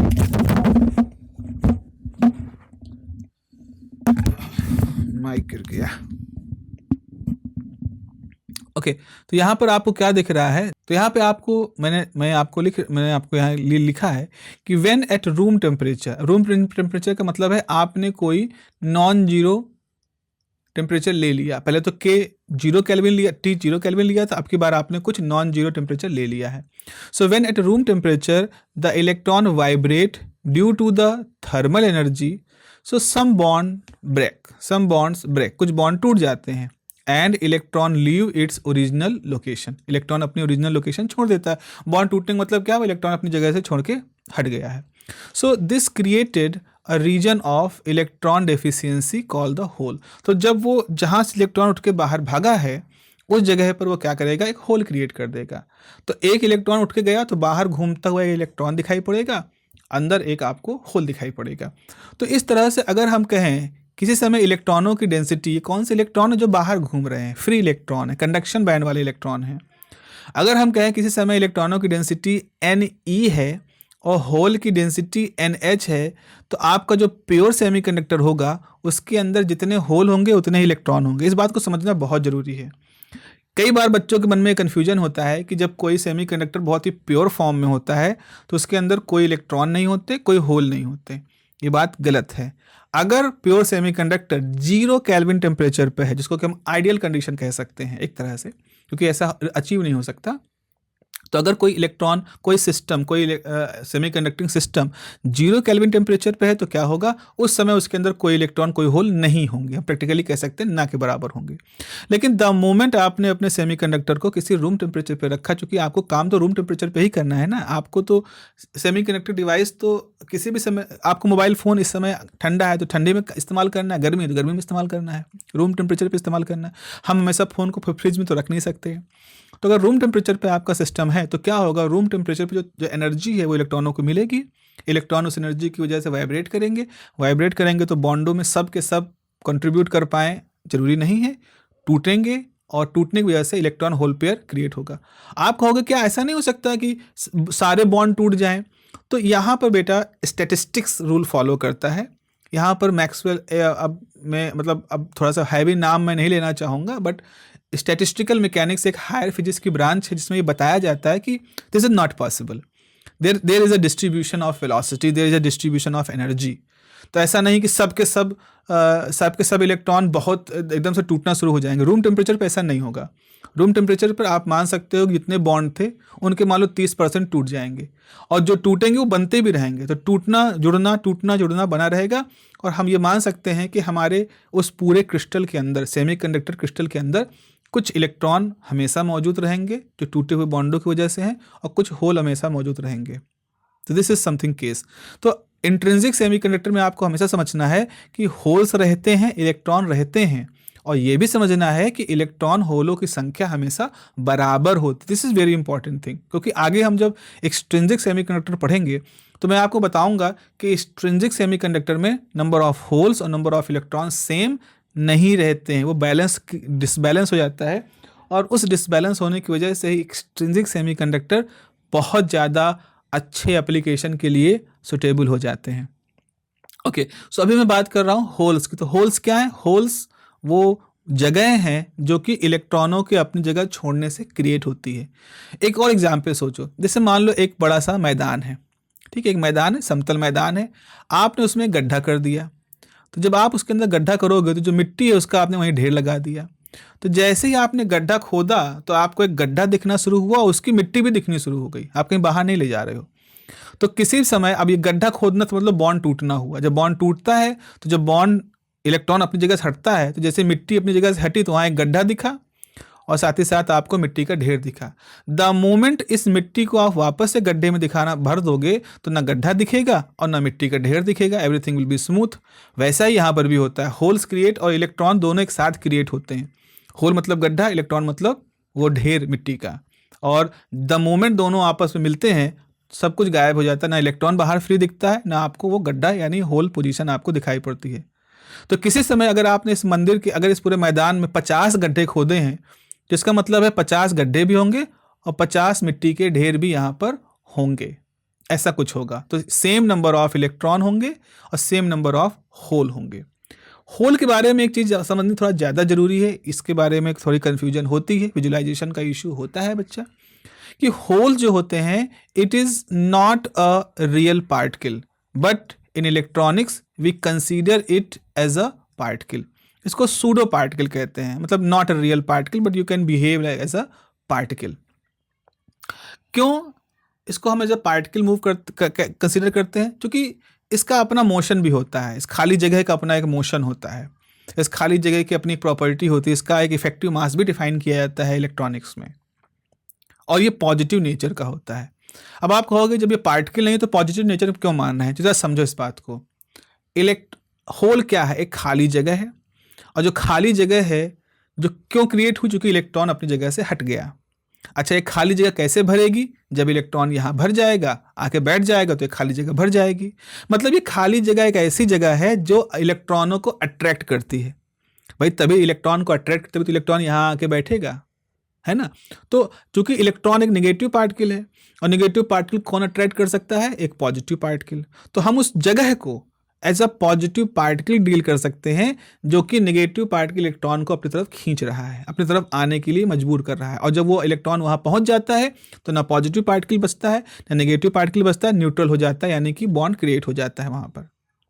इसको एक तरह से और सोचो, जैसे मान लो एक फंक्शन हो रहा है, उस फंक्शन में म्यूजिक बज रहा है और लोग बैठे हैं सीट पे। अच्छा, आपको पीछे की सीट मिली और आप चाहते थे हम आगे की सीट पे बैठे तो और अच्छे से देख पाए फंक्शन। मान लो आगे से कोई व्यक्ति उठ के चला गया, तो जैसे उठ के चला आपने पीछे से जंप करके उसकी सीट को ऑक्यूपाई कर लिया। अब वो जो खाली सीट पहले आगे थी अब वो आपकी जगह पे दिख रही। अब आपके पीछे जो इंसान था वो आपकी सीट पे आके बैठ गया, तो खाली जगह पीछे चली गई, आप वाली जगह भर गई। इस तरह से हर बार जब खाली जगह पे पीछे वाला इंसान जंप करके बैठ रहा है तो खाली जगह पीछे जा रही है। तो खाली जगह क्रिएट कैसे हुई थी? सामने बैठा हुआ इंसान जो था वो अपनी जगह से उठ गया था, तो खाली जगह वहाँ बन गई थी। फिर जैसे आपने कूद के उस पर बैठे तो अब वो तो भर गई, आपकी जगह खाली हो गई। फिर आपकी जगह पे कोई और कूद के आया तो पीछे खाली हो गई। तो आप ये देख रहे हो, आप तो कूद रहे हो, आपके बाद आपका कोई और व्यक्ति वो तो कूद रहा है अपने से आगे, खाली जगह कहाँ जा रही? पीछे। तो इस तरह से हम ये कह सकते हैं अगर इस खाली जगह को एक होल माना जाए तो वो होल पीछे की तरफ मूव कर रहा है, जबकि अगर इंसानों को इलेक्ट्रॉन माना जाए तो इलेक्ट्रॉन आगे की तरफ मूव कर रहे हैं। तो इलेक्ट्रॉन कूद कूद के मूव कर रहे हैं तो आपकी खाली जगह पीछे की तरफ जा रही है। This is the hopping method. Hopping मतलब होता है कूदना, मेढक frog hopping, frog jump, hop करना, खरगोश हॉप करता है। तो अब जरा इसी चीज़ को यहाँ पे समझाने की कोशिश की गई। देखें, आप देखिए जितने भी रेड सर्किल्स हैं ये मान लीजिए सिलिका के एटम हैं, ठीक है। एक हमने चेन, एक लॉन्ग लीनियर चेन ले लिया है। अब शुरू में क्या था, ये जो ग्रीन कलर है ये खाली जगह थी, ऐसे ये ग्रीन कलर खाली जगह है, ये ग्रीन कलर खाली जगह है। अब क्या हुआ, एक इलेक्ट्रॉन मान लो इस तरह से कूद के यहाँ आ गया, जब कूद के यहाँ आ जाएगा तो खाली जगह भर जाएगी, खाली जगह पीछे चली जाएगी। ऐसे ही ये इलेक्ट्रॉन जब कूद के यहाँ आ जाएगा तो ये खाली जगह हट जाएगी, यहाँ पर एक खाली जगह हो जाएगी। ऐसे ही जब ये इलेक्ट्रॉन कूद के आगे चला जाएगा तो खाली जगह यहाँ आ जाएगी। तो आप देख रहे हो इलेक्ट्रॉन कूद रहा है लेफ्ट से राइट की तरफ, इलेक्ट्रॉन कूद रहे हैं लेफ्ट से राइट की तरफ, और होल किधर मूव कर रहे हैं, राइट से लेफ्ट की तरफ। और होल को हमने कैसा माना है, पॉजिटिव पार्टिकल। आपने इलेक्ट्रिसिटी में पढ़ा होगा, इलेक्ट्रिसिटी कॉन्सेप्ट से आपको ये मालूम होना चाहिए कि करंट की डायरेक्शन हमेशा इलेक्ट्रॉन यानी नेगेटिव पार्टिकल के मोशन के अपोजिट ली जाती है और पॉजिटिव पार्टिकल के मोशन की दिशा में ली जाती है। एक बेसिक कॉन्सेप्ट है कि जब अगर मान लीजिए इलेक्ट्रॉन चल रहा है लेफ्ट से राइट, अगर ये डायरेक्शन है लेफ्ट से राइट इलेक्ट्रॉन के मोशन की, तो करंट हमेशा उसके अपोजिट होगी। और अगर कोई पार्टिकल, पॉजिटिव पार्टिकल लेफ्ट से राइट चल रहा है तो उसकी करंट भी लेफ्ट से राइट ही मानी जाएगी। तो ये एक व्यवहार है, बेसिक सर्किट थ्योरी की बात है। तो यहाँ पे देखो, चूंकि इलेक्ट्रॉन जंप कर रहा है लेफ्ट से राइट की तरफ, तो जो करंट होगी वो कैसे मूव करेगी, राइट से लेफ्ट की तरफ। तो आप देखो IE जो वैल्यू है वो लेफ्ट से राइट की तरफ मूव कर रही है। या इसको ऐसे कहें, क्योंकि हमने एक तरफ पॉजिटिव प्लेट लगा रखी है, एक तरफ निगेटिव प्लेट लगा रखी है, तो इलेक्ट्रिक फील्ड हमारा इस तरह से है ना, प्लस से माइनस की तरफ, तो ये इलेक्ट्रिक फील्ड है। और आप देख रहे हो इस समय क्या हो रहा है, इलेक्ट्रॉनों का जो मोशन है वो लेफ्ट से, इलेक्ट्रॉनों का मोशन लेफ्ट से राइट जा रहा है, तो करंट जो है राइट से लेफ्ट की तरफ जा रही है। तो ये आपके करंट की डायरेक्शन है। और होल जो हैं वो भी राइट से लेफ्ट की तरफ जा रहे हैं, तो ये उनकी भी करंट की डायरेक्शन है। तो मोटे तौर पर जब इलेक्ट्रॉन और होल एक दूसरे के अपोजिट चलते हैं, इलेक्ट्रॉन जो है कूद के अगर लेफ्ट से राइट जा रहा है तो जो होल होगा वो राइट से लेफ्ट जाएगा, तो होल की करंट होगी इस तरफ, और इलेक्ट्रॉनों के मोशन के अपोजिट इलेक्ट्रॉनों की करंट भी होगी इस तरफ। तो इस तरह से आप ये पाते हो कि भले ही इलेक्ट्रॉन और होल का मोशन अपोजिट होता है, लेकिन साइन कन्वेंशन के हिसाब से उनकी करंट हमेशा एक दिशा में ही होती है। इस चीज़ को आपके NCERT में बाकायदा लिखा है एक जगह पर। तो आप देखो यहाँ पर, in semiconductor IE is the current due to the free electron, ठीक है, IH is the current due to the holes. और हमेशा IE की डायरेक्शन और IH की डायरेक्शन सेम होती है, तो जो टोटल करंट होगी वो इन दोनों करंट के सम के बराबर होगी, क्योंकि दोनों का सेम डायरेक्शन, इसलिए अपोजिट नहीं हो पाएगा। तो ये एक तो चीज़ है। दूसरा हम लोगों ने बात की है कि जो प्योर सेमीकंडक्टर होता है उसके अंदर number of hole, number of electron हमेशा कांस्टेंट होते हैं और एक नंबर के बराबर होते हैं NI। NI एक नंबर माना जाता है जिसे कहते हैं इंट्रिंसिक चार्ज कंसंट्रेशन। मतलब अगर कोई सेमीकंडक्टर प्योर फॉर्म में है तो उसके अंदर number of electron, number of hole कितना होगा, वो वैल्यू है NI, और वो NI की वैल्यू NH और Ne के दोनों के बराबर होती है। तो जैसे मान लीजिए अगर आपके पास एक प्योर सेमीकंडक्टर है जिसके अंदर 5 × 10⁻16 नंबर ऑफ इलेक्ट्रॉन है, तो 5 × 10⁻16 नंबर ऑफ होल भी होंगे, और Ni जो है वो भी 5 × 10⁻16 ही होगा। तो इस तरह से प्योर सेमीकंडक्टर में Ni एक इंट्रिंसिक चार्ज कंसंट्रेशन होता है जो कि कंसंट्रेशन ऑफ होल्स और कंसंट्रेशन ऑफ फ्री इलेक्ट्रॉन के बराबर होता है। तो क्या आपको टेक अवे क्या है इस इतने पूरे डिस्कशन से, आपको क्या लेके जाना है, वो ये लेके जाना है, वो एक बात लेके जानी है कि जितने number of electron, number of free electron, number of holes, वो प्योर सेमीकंडक्टर में हमेशा सेम होंगे। और एक और बड़ी बात, उससे पहले एक बड़ी बात यह है कि अगर कोई सेमीकंडक्टर प्योर है तो इसका ये कतई मतलब नहीं है कि उसके अंदर इलेक्ट्रॉन नहीं होंगे, उसके अंदर होल नहीं होंगे, बिल्कुल होंगे। और ख़ास बात क्या है, वो होंगे भी और हमेशा समान संख्या में होंगे, सेम एंड क्वांटिटी में होंगे। तो this is the condition for the pure state, this is the condition for the intrinsic semiconductor. ठीक है, अब हम यहाँ पर रुकते हैं और अगली क्लास में बच्चों मैं आपको बताऊंगा कि इंट्रिंसिक सेमीकंडक्टर में थोड़ी सी अशुद्धि हमको मिलानी पड़ेगी। जब तक हम थोड़ी इम्प्योरिटी नहीं मिलाएंगे हम उसको इम्प्योर नहीं कर पाएंगे, और इम्प्योर करने के पीछे हमारा मकसद ये है कि इम्प्योर करके हम अपने सेमीकंडक्टर के अंदर चार्ज का एक इम्बैलेंस ले आएंगे, और उस इम्बैलेंस से हम चार्ज के अंदर एक खास तरह का डायनामिक्स प्रोड्यूस कर देंगे, जिसकी वजह से उनकी कंडक्टिविटी कई गुना बढ़ जाएगी और एकदम से हमारा जो सेमीकंडक्टर है वो बहुत भी ज़्यादा उपयोगी होना शुरू हो जाएगा। तो this is the purpose of adding impurity to a pure semiconductor. तो अगर हमने प्योर सेमीकंडक्टर को पढ़ा है, एक ऐसा सेमीकंडक्टर जिसके अंदर number of electron, number of hole हमेशा सेम होते हैं, तो हम आगे पढ़ेंगे कि जब हम इम्प्योरिटी मिला देते हैं तो हम इस व्यवस्था को डिस्टर्ब कर देते हैं। हम या तो इलेक्ट्रॉनों की संख्या होल से ज़्यादा कर देते हैं या होल की संख्या इलेक्ट्रॉनों से ज़्यादा कर देंगे। तो इस तरह से दोनों ही कंडीशन में हम सेमीकंडक्टर को और ज़्यादा हाई कंडक्टिविटी में कन्वर्ट, उसकी कंडक्टिविटी को और ज़्यादा बढ़ा देंगे। So we will discuss this in the next class. Have a nice day, take care. अपने फीडबैक जरूर दीजिएगा, अपने कमेंट जरूर दीजिएगा एंड लाइक भी करते जाइएगा इस वीडियो को, because like is the new fuel in the digital industry. Have a nice day, take care, bye bye.